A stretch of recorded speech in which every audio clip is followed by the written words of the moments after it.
Madam, Amrita madam.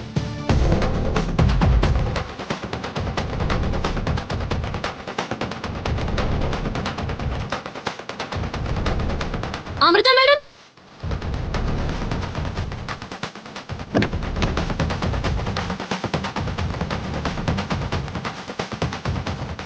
Amrita madam ഒന്ന് മാറി.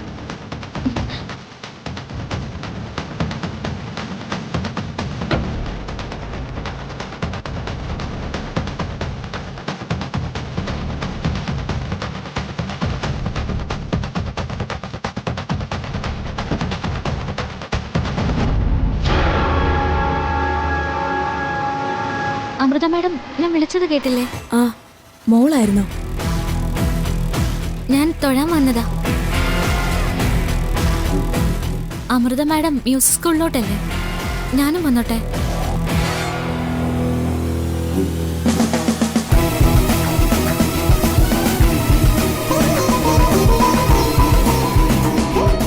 അല്ല, ഇനിയിപ്പോ അങ്ങോട്ടേക്കല്ലേലും കുഴപ്പമില്ല.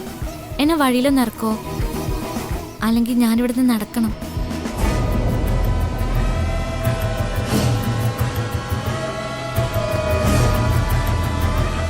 പിന്നെ ഞാൻ ലേറ്റായ പിതാ മാഡം അമൃത മാഡം തന്നെ എന്നെ കുറ്റം പറയുകയും ചെയ്യും.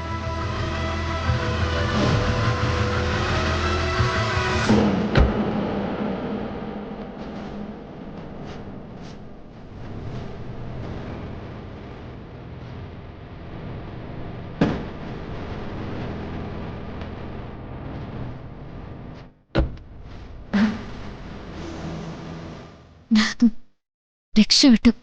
അതെന്താ മോൾ അങ്ങനെ പറഞ്ഞത്? അതൊക്കെയുണ്ട്. നമുക്ക് പോവാം.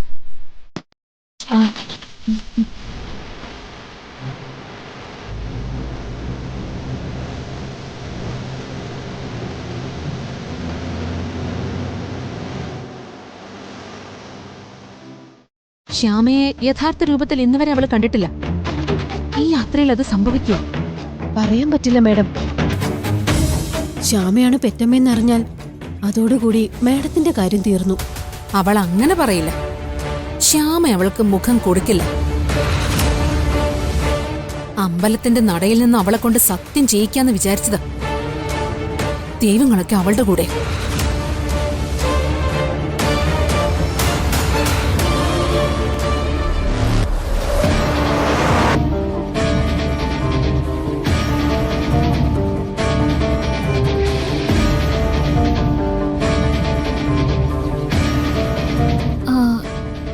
ഇതാരാ മാഡം? ഇത് ഫിദ മാഡത്തിന്റെ ഒരു കൂട്ടുകാരിയാ. ഓ, ഫിദ മാഡത്തിന്റെ കൂട്ടുകാരിയോ? എന്താ ഈ മാഡത്തിന്റെ പേര്? വേണി. ഫിദ മാഡത്തിന്റെ കൂട്ടുകാരികളെ കുറിച്ചൊക്കെ എന്നോട് പറഞ്ഞിട്ടുണ്ടല്ലോ. പക്ഷേ ഇങ്ങനൊരു പേര് ഞാൻ ആദ്യമായിട്ടാ കേൾക്കുന്നത്. അത് വേണി നാട്ടിലില്ലായിരുന്നു, വിദേശത്താ. ഇപ്പൊ നാട്ടിൽ വന്നിട്ട് 3-4 ദിവസമായിട്ടേ ഉള്ളൂ. വേണി മാഡം എന്താ ഒന്നും സംസാരിക്കാത്ത? Nothing. I feel a headache. രാവിലെ മുതൽ ഒരു തലവേദന ഉണ്ടെന്ന് പറഞ്ഞു. യാത്രയൊക്കെ ചെയ്ത് വന്നതിൻ്റെതായിരിക്കും.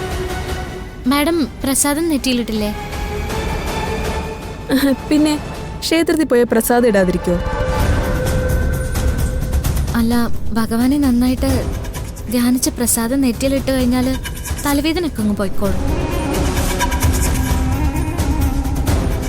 കേട്ടോ മാഡം, ഞങ്ങളൊക്കെ ചെറുപ്പത്തിൽ എന്തെങ്കിലും വന്നാ ഏറ്റവും നല്ല മരുന്നായിട്ട് ഭഗവാന്റെ പ്രസാദമാണ് കാണുക. എന്റെ അച്ഛൻ പൂജാരിയാണേ. മാഡം ഫിദ മാഡത്തിനെ കാണാൻ സ്കൂളിലേക്ക് വരുന്നുണ്ടോ? ഇല്ല മോളെ, വേണി മാമിന് തിരക്കുണ്ട്. അല്ല, എന്നാലും ഫിദ മാമിന്റെ ഇത്ര അടുത്ത കൂട്ടുകാരിയായിട്ട് കാണാതെ പോവോ? അതെ മാഡം, ഫിദ മാഡം ഭയങ്കര പാവ കേട്ടോ. പാവം എന്ന് പറഞ്ഞ പച്ച പാവം. എന്നെ എന്ത് ഇഷ്ടാന്നറിയോ? എന്നോട് എന്താ പറഞ്ഞിരിക്കുന്നെന്നറിയോ? സ്വന്തം അമ്മയായിട്ട് കണ്ടോളാനാ. അങ്ങനെ ആർക്കും വെറുതെ അങ്ങ് പറയാൻ പറ്റില്ലല്ലോ. ആ പിന്നെ വേറൊരു കാര്യം കൂടി ഉണ്ട്. ഫിദ മാഡത്തിന് ഞാൻ കരഞ്ഞാലും ചിരിച്ചാലും ഒക്കെ അതിന്റെ അർത്ഥം അറിയാം. അത് പിന്നെ അങ്ങനെയല്ലേ, അമ്മമാർക്ക് അങ്ങനെയൊക്കെ പറയാൻ പറ്റുമല്ലോ. എന്റെ മുഖത്ത് നോക്കി അതിന്റെ ലക്ഷണങ്ങളെല്ലാം പറയും.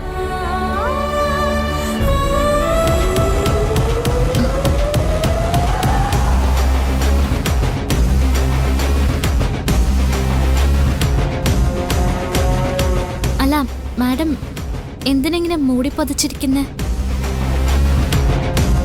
നമ്മള് കാരണത്തല്ലേ? ഇവിടെ ഇപ്പൊ അങ്ങനെ വെയിലൊന്നും കൊള്ളില്ലല്ലോ. മിണ്ടാതിരിക്കു കുട്ടി, ഡിസ്റ്റർബ് ചെയ്യണ്ട. അല്ല, ഇഷ്ടം തോന്നുന്ന ആൾക്കാരെ ശല്യപ്പെടുത്തിയാലും കുഴപ്പമൊന്നുമില്ലെന്നാ ഞങ്ങളുടെ ഒരു ധാരണ. ഫിദ മാഡത്തിന്റെ ഫ്രണ്ട് എന്ന് പറഞ്ഞാൽ എനിക്കും വളരെ വേണ്ടപ്പെട്ട ആളല്ലേ. അതുകൊണ്ടാട്ടോ ഞാനിങ്ങനെ സംസാരിച്ചോണ്ടിരിക്കുന്നത്. ഒന്നും തോന്നല്ലേ.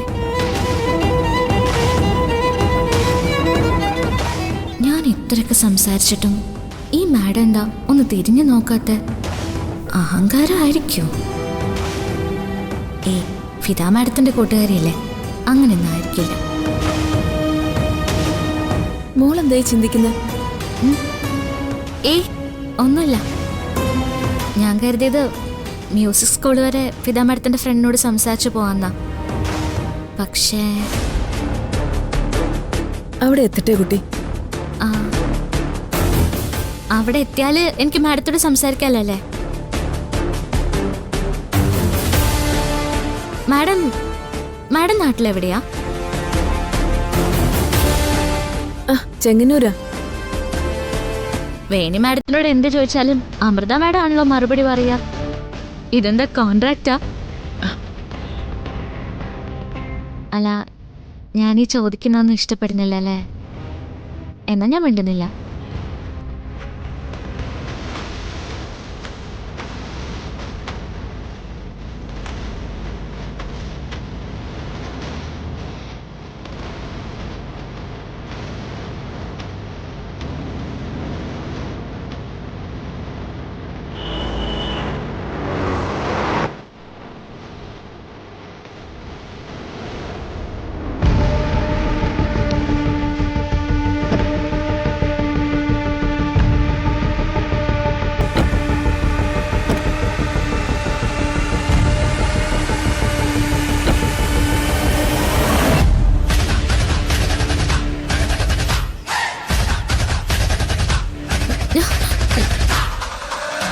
എങ്ങോട്ടാ കുട്ടി? അല്ല, വേണി മാഡത്തിനെ അകത്തേക്ക് സ്വീകരിക്കണ്ടേ? എനിക്ക് എന്തായാലും വേണി മാഡത്തിനൊന്ന് കാണണം. തിരക്കുള്ള ആളുകളെ വെറുതെ എന്തിനാ?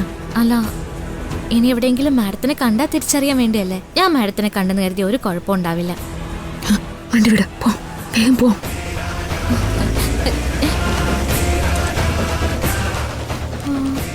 അല്ല, അതെന്ത് പണിയാ? ഒരു വാക്ക് പോലും പറയാതെ അങ്ങ് പോകുന്ന.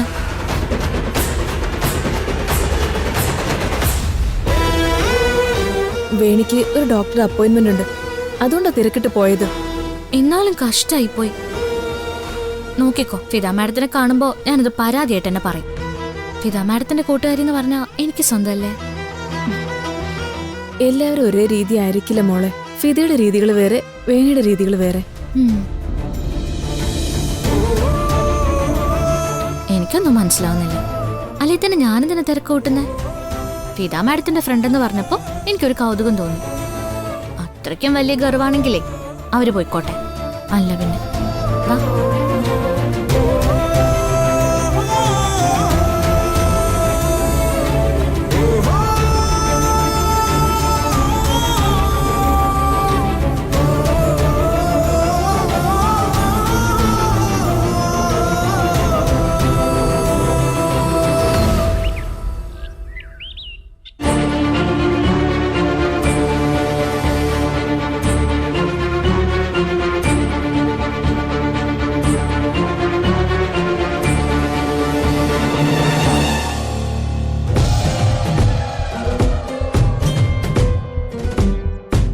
എന്താ പ്രിയങ്കി ആലോചിക്കുന്നേ? എന്റെ അവസ്ഥയെക്കുറിച്ച് ആലോചിച്ചു പോയതാ ഏട്ടത്തി. അമ്മയും നിങ്ങളൊക്കെ ഇപ്പൊ എന്റെ കൂടെ നിൽക്കുന്നുണ്ട്. പക്ഷേ ഇത്രയൊക്കെ ശ്രമങ്ങൾ നടത്തിയിട്ടും വരുണിന്റെ മനസ്സിൽ കയറിക്കൂടാൻ പറ്റുന്നില്ലല്ലോ. ഞാൻ കാണാൻ മോശമാണോ? വരുണൻ എന്നെ ഭാര്യയായിട്ട് അംഗീകരിക്കാൻ എന്താ തടസ്സം? ചില നേരത്ത് വല്ലാത്ത മടുപ്പ് തോന്നും. നീ കാണാൻ സുന്ദരിയ. നിന്നെ കാണുന്ന ഒരു പുരുഷനും നിന്നൊന്നും ശ്രദ്ധിക്കാതിരിക്കില്ല. പക്ഷേ എന്നിട്ടും വരുൺ അകന്നു പോകുന്നുണ്ടെങ്കിൽ അതിനൊരൊറ്റ കാരണേ ഉണ്ടാവൂ. നീയല്ലാതെ മറ്റൊരു പെണ്ണ് വരുണിന്റെ മനസ്സിലുണ്ട്. കാമുകിയുടെ സ്ഥാനത്തോ ഭാര്യയുടെ സ്ഥാനത്തോ വരുൺ അവളെ കാണുന്നുണ്ട്. ചെറിയമ്മ വെറുതെ അവളെ ഓരോന്ന് പറഞ്ഞ് വേദനിപ്പിക്കാതെ. നമുക്കറിയാവുന്ന കാര്യങ്ങള് നമ്മൾ മനസ്സിൽ വെച്ച് നടന്ന ഇവള് നിത്യവേദന അനുഭവിക്കുന്നത് നമ്മൾ കാണേണ്ടി വരില്ലേ കൽപ്പനെ? എന്താ നിങ്ങൾക്ക് അറിയാവുന്ന കാര്യം? വരുണിന്റെ മനസ്സിൽ ഒരു പെണ്ണുണ്ട്. അവൻ അവളുമായിട്ട് രഹസ്യമായിട്ട് ജീവിക്കുന്നുമുണ്ട്. ആ പെണ്ണില്ലാതായ വരുണിന്റെ മനസ്സില് നിനക്ക് കേറിപ്പറ്റാൻ പറ്റും. ഏതാ അവള്? വരുണിന്റെ ഫ്രണ്ടാണോ? അതോ വല്ലോ ഓഫീസിലോ മറ്റോ? ആ പെണ്ണിന്റെ പേര് രാധിക എന്ന. നിന്റെ ചേച്ചി.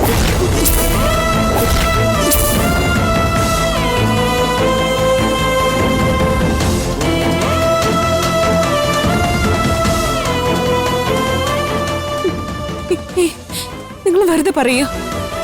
ചേച്ചി അങ്ങനൊന്നും ചെയ്യില്ല. അങ്ങനെയാണെങ്കിൽ വരുണിനെ എന്നെ ഒന്നിപ്പിക്കാൻ വേണ്ടി ചേച്ചി ഇത്രയും കഷ്ടപ്പെടുവോ? അതവളുടെ അടവ്. സത്യം പറഞ്ഞ കുട്ടിക്കുരങ്ങനെ കൊണ്ട് ചൂട് ചോറ് വാരിക്കുന്നത് പോലെ അവള് നിന്നെ കൊണ്ട് ഓരോന്ന് ചെയ്യിപ്പിച്ചോണ്ടിരിക്കുക. അവരുടെ പ്രണയത്തിനെ പലപ്പോഴും ഞാൻ സാക്ഷിയായിട്ടുണ്ട്. ഞാനത് പത്മിനിയടുത്തിയോട് പറഞ്ഞതുകൊണ്ടാ പത്മിനിയടുത്തി ഇപ്പൊ നിനക്ക് വേണ്ടി സംസാരിക്കുന്നത്, നിന്റെ കൂടെ നിൽക്കുന്നത്. എനിക്കെന്തോ വിശ്വാസം വരുന്നില്ല. വിശ്വാസം ഞങ്ങൾ ഉണ്ടാക്കിത്തരാം. ചെറിയമ്മ കണ്ടോന്ന് പറയുന്ന കാഴ്ച നേരിട്ട് കണ്ടാ നീ വിശ്വസിക്കോ? ഞാൻ കണ്ട കാഴ്ച നീയായിരുന്നു കണ്ടിരുന്നെങ്കിലേ രാധിക ഇപ്പൊ ജീവനോടെ ഉണ്ടാവില്ലായിരുന്നു. ദേ, ഞങ്ങള് പറയേണ്ടത് പറഞ്ഞു. ഇനി ശ്രദ്ധിക്കേണ്ടതും സൂക്ഷിക്കേണ്ടതും നിന്റെ ഉത്തരവാദിത്വം. നമുക്ക് പോവാൻ കൽപ്പനെ.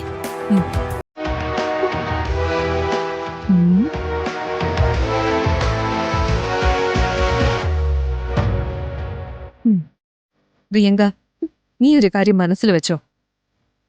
നീയും ജാതികയും തമ്മില് ഒരു മത്സരം നടന്നാ നീ ഒരിക്കലും അതിൽ ജയിക്കില്ല. ജയിക്കില്ലെന്ന് നമുക്ക് തോന്നിക്കഴിഞ്ഞാ ചതിക്കാനുള്ള മനസ്സ് വേണം. മനസ്സിലായോ?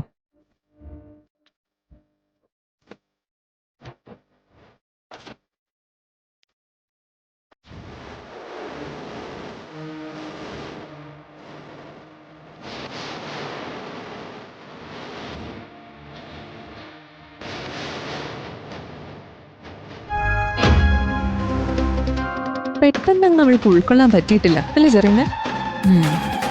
അവള് പെട്ടെന്ന് വിശ്വസിക്കണമെന്ന് നമുക്ക് നിർബന്ധമില്ലല്ലോ. ഒറ്റയടിക്ക് ഇതെല്ലാം കൂടി കത്തിപ്പോയാ എന്താ രസം? പതിയെ എരിഞ്ഞെരിഞ്ഞ് തീരട്ടെ അല്ലേ?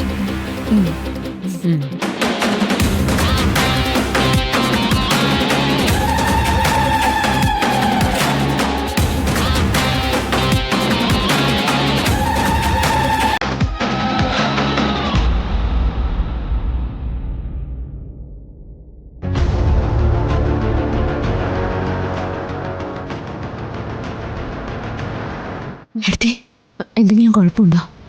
ഇല്ല, ഫിദ മാഡത്തിന്റെ കൂട്ടുകാരിയായിട്ടും ഒരു വാക്കുപോലും സംസാരിച്ചില്ലെന്ന് പരാതി പറഞ്ഞു രാധിക. ഭഗവാൻ രക്ഷിച്ചെന്ന് കരുതിയാൽ മതി. നീ കുറച്ചു ദൂരം അങ്ങോട്ടേക്ക് പോയി, പിന്നിങ്ങോട്ട് തിരിച്ചു വന്നു.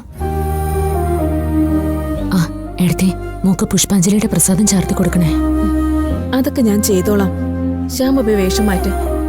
അമൃത മാഡം, അയ്യോ. ആ, ചെല്ല്.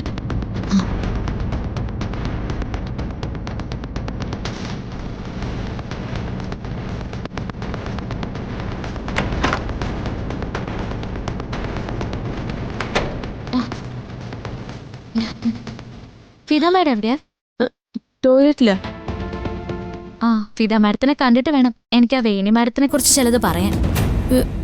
എന്തു പറയാൻ? അല്ല, അവര് സുഹൃത്തുക്കളല്ലേ. ഞാൻ ഇത്രയൊക്കെ പറഞ്ഞിട്ടും എന്നോടൊന്നും മിണ്ട പോലും ചെയ്തില്ലല്ലോ. അല്ല, ഞാനത് ഫിദയോട് പറഞ്ഞു. വേണി മോളുമായിട്ട് സംസാരിക്കതില് ഫിദയ്ക്ക് നല്ല വിഷമമുണ്ട്. ആ,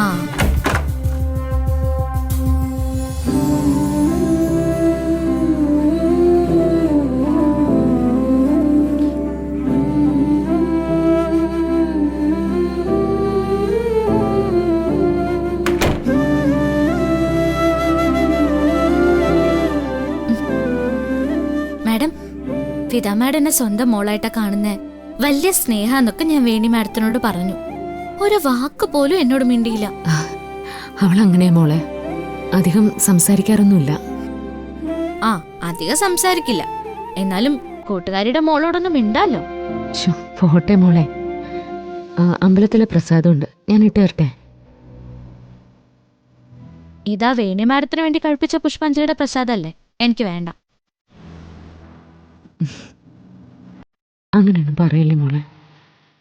മൂക്കൊരു അപകടം വരാതിരിക്കാൻ വേണ്ടി പ്രത്യേകം കഴിപ്പിച്ചതാ. എന്റെ മോൾക്കൊരാപത്ത് വന്നാ ഞാൻ പിന്നെ ജീവിച്ചിരിക്കില്ല. എന്തിനാ അങ്ങനെയൊക്കെ പറയുന്നേ? നീ എനിക്ക് എന്റെ മോള് തന്നെയല്ലേ. കുറച്ച് ദിവസമായിട്ട് മോളുടെ മാനസികാവസ്ഥ ഒന്നും ശരിയല്ലല്ലോ. അതുകൊണ്ട് മോളുടെ ഇഷ്ടപ്പെട്ട ദൈവത്തിനടുത്ത് പോയി വേണ്ട പൂജയൊക്കെ നടത്താൻ ഞാൻ അമൃതയെ ഏൽപ്പിച്ചതാ. ആണോ? എന്നാ പ്രസാദം എനിക്ക് തന്നേക്ക്. എന്റെ അമ്മ എനിക്ക് വേണ്ടി ചെയ്തല്ലേ.